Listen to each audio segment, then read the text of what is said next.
Welcome back my dear students. मैं संतोष कुमार और आप मुझे देख रहे हैं NKGHS फैमिली यूट्यूब चैनल पर। तो विद्यार्थियों, पिछले सेशन में हमने पढ़ लिया था प्रकाश के परावर्तन के बारे में कि परावर्तन होता क्या है, इसके नियम क्या होते हैं परावर्तन के। वो बहुत अच्छे तरीके से हमने इस चीज़ को देखा था और मैं वादा करता हूँ कि इस तरह से ही हम और चीज़ों को भी देखेंगे। जैसे जैसे हम आगे बढ़ते जाएंगे तो मैं और ज़्यादा साइंस में मज़ा आता जाएगा, इंटरेस्ट आता जाएगा। आज हम पढ़ने के लिए जा रहे हैं, टाइम वेस्ट ना करते हुए हम सीधे सीधे देखते हैं प्रकाश के रिफ्रैक्शन को कि प्रकाश का अपवर्तन क्या होता है, कैसे जानते हैं। अपवर्तन बताने से पहले मैं आपको ले चलता हूँ एक उदाहरण की तरफ जो आपने काफ़ी देखा होगा अपने गांव के या फिर अपने कस्बे या फिर अपने आसपास के मेलों में, कि कुछ बच्चे बाल्टियाँ लेकर पानी भरकर उसके पानी के अंदर कटोरी रखकर बैठ जाते हैं और आपसे कहते हैं कि इसमें सिक्का डालो, आपको एक सिक्के की जगह 2 सिक्के मिलेंगे। आपको कुछ याद आया होगा, आपने भी खूब किया होगा, सिक्के डालने की कोशिश की होगी और आपने देखा होगा कि सिक्का कभी अंदर पहुंच ही नहीं पाया होगा। यदि पहुंच भी पाया होगा तो ऐसा होगा कि कभी वो बीच में से तो पहुंच ही नहीं पाया होगा, बीच में से तो कटोरी में पहुंचा नहीं होगा। जब आपने उसको किनारे पे से डाला होगा, हो सकता है तब वो बीच में पहुंचा। तो क्या था वो? ऐसा क्या होता था कि अगर हम सिक्के को पानी के बीच में से छोड़ते थे तो वो सिक्का क्या हो जाता था, इधर उधर भाग जाता था और कभी कटोरी पर पहुंचा ही नहीं। और जब सिक्कों को हमने साइड में से या फिर थोड़ा इधर उधर करके बीच की जगह से हटाकर डालने की कोशिश करी तो कम से कम 10 या 20 बार में से एक बार ऐसा आया, एक चांस ऐसा आया कि जब वो सिक्का बीच में कटोरी में पहुंच पाया। तो बच्चों क्या था वो कुछ नहीं था, उस घटना का नाम ही अपवर्तन है। आप जान गए होंगे कि उस घटना का नाम ही क्या है, अपवर्तन। उस घटना को ही अपवर्तन कहते हैं। वो जो सिक्का जो विचलित हो गया था अपने मार्ग से, उस विचलन को, जो सिक्का जो विचलित हुआ था उस विचलन का नाम ही क्या है, अपवर्तन। और इस अपवर्तन को आज हम किसके रूप में देखेंगे, प्रकाश के रूप में। वहां क्या रूप था, सिक्का का रूप था। आज किसका रूप है, प्रकाश का। तो बस होगा क्या कि प्रकाश लीजिए सिक्के की तरह और प्रकाश को क्या डाल दीजिए, आप पानी में डाल दीजिए। तो प्रकाश की रेखा जो किरण है वो क्या नहीं होगी, सीधी नहीं जाएगी, बल्कि अपने मार्ग से क्या हो जाएगी, डगमगा जाएगी। इसका नाम ही अपवर्तन है। तो आप समझ गए होंगे और आप सोच भी रहे होंगे क्या इतना आसान था अपवर्तन। जी हाँ, बिल्कुल इतना ही आसान था, मेले के उदाहरण किस तरह। तो देखते हैं साइंस में क्या इसकी डेफिनेशन होगी, आइए। तो स्टूडेंट्स, कल भी हम परावर्तन के बारे में हमने पढ़ा था, तो समझेंगे कि एक तल लिया था हमने, उसका नाम क्या था, परावर्तक तल था। और आज तल का नाम क्या होगा, अपना अपवर्तक तल होगा। देखो होगा क्या कि एक प्रकाश की किरण है और एक कोई माध्यम से चल रही थी। कल भी माध्यम क्या था, वायु था, और दूसरा माध्यम क्या था, ठोस है। लेकिन आज जो माध्यम होगा वो, आज पहला माध्यम क्या होगा, वायु होगा, और नीचे वाला माध्यम, कल भी पहला माध्यम वायु था और नीचे वाला माध्यम क्या था, कल ठोस था। लेकिन आज दूसरा वाला माध्यम क्या होगा, अपना वाटर होगा, पानी होगा। आज हम दूसरे माध्यम को मान के चलेंगे कि दूसरा माध्यम क्या है, हमारा पानी है। जैसा कि अब शुरुआत में हम समझ गए हैं, हम मेले वाले उदाहरण से इसको समझने की कोशिश करेंगे, इसकी चर्चा करेंगे। तो हाँ, ठीक वैसी तरह। तो देखिए नीचे वाला माध्यम क्या अपना पानी है और ये प्रकाश की किरण है, वो पानी में जाना चाहेगी। और जाना किस तरह से जाना चाहेगी, सर बिल्कुल सीधा जाना चाहेगी। और सीधा जाना चाहेगी सर, मैं इस पर अभिलंबी भी बना लेता हूँ। सर इस पर आप अभिलंबी बना लो। तो लो, मैंने अभिलंब बना लिया है। ठीक, अब ये किरण कैसे जाना चाहेगी, बिल्कुल पानी में इस तरह से जाना चाहेगी। लेकिन होगा क्या, ये पानी की वजह से, पानी के अपवर्तनांक की वजह से, सर ये अपवर्तनांक आपने क्या कह दिया, अपवर्तनांक क्या है, अगली वीडियो में हम जानेंगे। अगली वीडियो रहेगी वो इसके बाद अपवर्तनांक को ही बताएगी, अपवर्तनांक होता क्या है। तो देखिए, तो फिलहाल कोई अपने दिमाग से शब्द निकाल दें, अपवर्तनांक का कोई यहाँ पे लेना देना है इस वीडियो में कहीं भी जरूरत नहीं पड़ेगी आपको अपवर्तनांक की। तो ठीक, आते हैं टॉपिक पर। तो जब किरण जानी चाहिए थी ऐसे, लेकिन होगा क्या, पानी में विचलन की वजह से ये क्या होगी, थोड़ी सी अविलंब की ओर क्या होगी, झुकेगी। जानी ऐसे चाहिए थी, जानी सर ऐसे चाहिए थी, लेकिन हो क्या गई सर, इधर। जानी ऐसे चाहिए थी सर, हो क्या गई सर, झुक गई। जैसे अंदर को प्रवेश करना चाहा इसने, तुरंत ऐसे हो गई सर। आ रही थी ऊपर से किरण और जाना चाह रही थी ऐसे, ऐसे हो गई सर। जा रही थी ये और चली गई ये।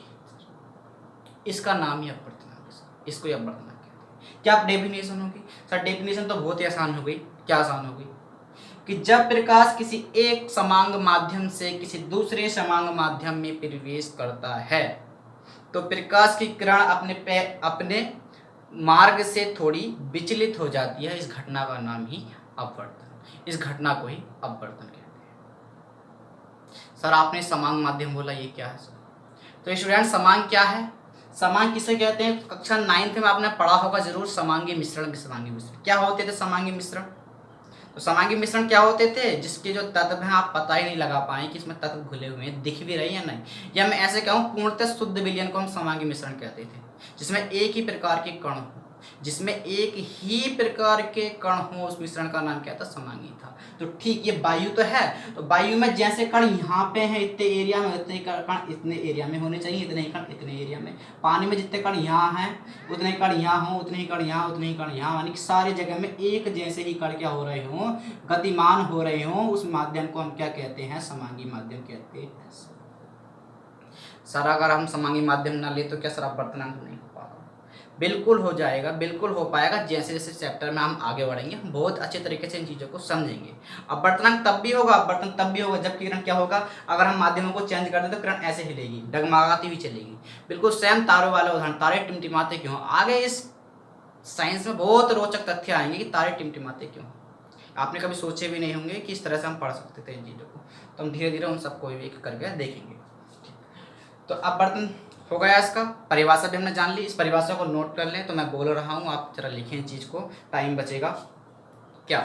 तो परिभाषा लिखनी है, जब प्रकाश किसी समांग माध्यम से चलकर, जब प्रकाश किसी एक समांग माध्यम से चलकर किसी दूसरे समांग माध्यम में प्रवेश करता है तो प्रकाश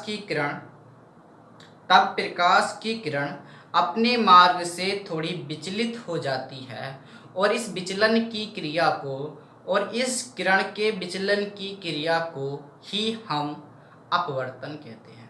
जो रह गए हो लिखने से वीडियो को पॉज करके लिख लें। इस क्रिया को हम अपवर्तन कहते हैं। रोक के लिख लें वीडियो को, तो आप समझ गए। अपवर्तन की हमने परिभाषा भी देख ली। ठीक सर, नाम क्या लिखें इन चीज़ों का? अपवर्तन की परिभाषा के बाद हमारा दूसरा नंबर क्या आता है? हम जब पेपर में बॉडी कॉपी में लिखेंगे तो हम क्या करेंगे? उसका चित्र बनाएंगे। चित्र जो मैंने बनाया बिल्कुल सेम चित्र यही आपको बनाना है, बिल्कुल सेम। ये किरण आ रही थी, इसका नाम भी वहाँ पर लिख देना। इस किरण का नाम तो हम सब पिछले वाली वीडियो से परिचित थे, इसका नाम तो हम पहले से नोन था हमें। क्या थी ये? आपतित किरण थी सर। ठीक, इसका नाम क्या था सर? ये अभिलंब था सर। ठीक, वेरी गुड। इसका नाम क्या था सर? परावर्तक तल था वहां पर। लेकिन अब क्या हो गया है? ये परावर्तक तल कब क्यों कहा था हमने उसको? इसलिए कहा था क्योंकि वहां से किरण क्या हो रही थी? परावर्तित हो रही थी। अब किरण यहाँ से अपवर्तित हो रही, तो क्या कह देंगे सर? अपवर्तक तल कह देंगे सर, अपवर्तक तल बोल देंगे इसको, रिफ्रैक्टिव सरफेस बोल देंगे इसको, अपवर्तक तल कह देंगे इसको। और ये वाली किरण क्या कहलाएगी अपनी सर? अपवर्तित किरण कहलाएगी सर। क्या कहलाएगी ये? अपवर्तित किरण, रिफ्रैक्टिव रेज कहलाएगी अपनी, अपवर्तित किरण कहलाएगी। समझे आप? ये अपवर्तित किरण कहलाएगी। ये हमारा क्या हो गया? तो इस चित्र को हम पेपर में बना कर, सर कोण तो आपने लिखे हैं तो कोण भी बना दो। कोण में क्या जाता? ये बन गया कोण अपना, हैप्पी बनाते थे ना, तो बस क्या नाम होगा सर इसका? आपतन कोण हो जाएगा सर। क्या हो जाएगा? आपतन कोण हो जाएगा। इसका नाम क्या हो जाएगा? ये कभी ये मत बना देना, ये तो जाना चाह रही थी किरण, लेकिन बेचारी जहाँ कहाँ चली गई? इधर चली गई। तो इस किरण का नाम क्या होगा? इस कोण का नाम क्या होगा सर? अपवर्तन कोण हो जाएगा इसका नाम, अपवर्तन कोण। इसको अपवर्तन कोण बोलते हैं। ठीक है, ये अपना आपतन कोण हो गया, और ये क्या हो गया? हमारा अपवर्तन कोण हो गया। बहुत अच्छे तरीके से समझ गए अपवर्तन की परिभाषा क्या, ये सब चीजें। अब इसके नियमों पर आ जाते हैं सीधे सीधे। तो अपवर्तन का प्रथम नियम आप समझो। परावर्तन का जो प्रथम नियम था, सेम नियम अपवर्तन का है। नियम किसे कहते हैं? जो चीजों में चित्र को देख कर हम बता सके। परावर्तन और अपवर्तन के नियम वही बन जाते हैं जो चित्र में साइन दिखते हैं। देखो क्या नियम हो जाएगा सर? आपतित किरण, अपवर्तित किरण और अभिलंब तीनों एक ही तल पर स्थित होते हैं।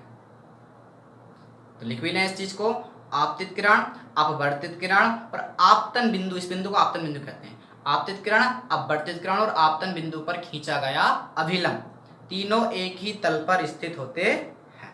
तीनों एक ही तल पर स्थित होते हैं। देख ला। अब देखो दूसरा नियम क्या बन जाएगा?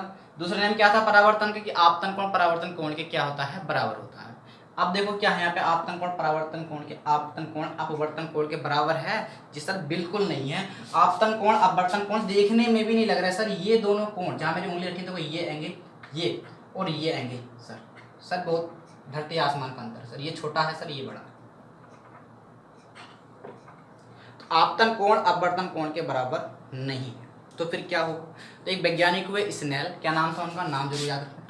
पेपर में क्वेश्चन इनसे ही पूछा जाता है, स्नेल का नियम बताइए, क्या है स्नेल का नियम? तो जो अपवर्तन का दूसरा नियम है वही है स्नेल का नियम। तो इन वैज्ञानिक ने क्या देखा कि हाँ, आपतन कोण अपवर्तन कोण के अनुक्रमानुपाती हो सकते हैं। बराबर तो हो नहीं सकते, कोई नहीं कर सकता, कोई दुनिया में ताकत है जो इन दोनों को बराबर करते। जब भाई हो नहीं सकते तो कैसे हो जाएंगे?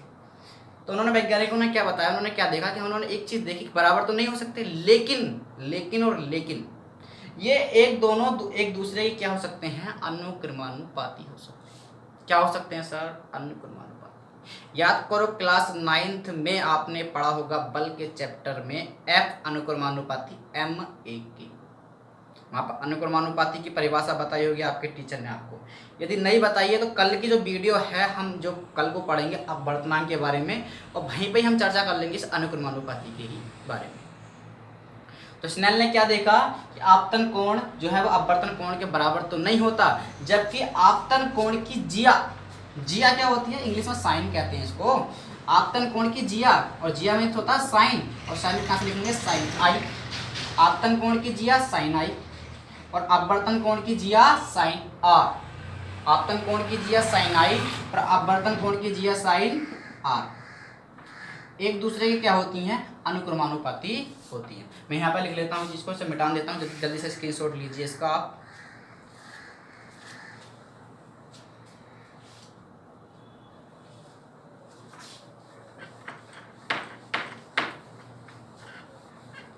तो स्नेल का नियम क्या है हमारा?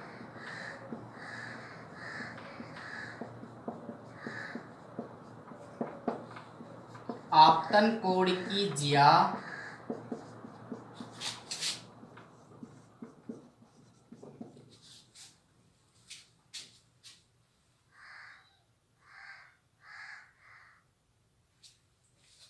आपतन कोण की जिया अपवर्तन कोण की जिया के अपवर्तन कोण की जिया के अनुक्रमानुपाती होती है।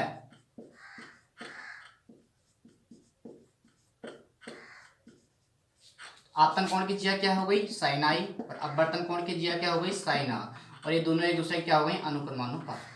ठीक है, मिटा ये आपतन कोण की जिया अपवर्तन कोण की जिया क्या हो गई? ये अनुक्रमानुपाती हो गई। साइन आई अनुक्रमानुपाती साइन आर के।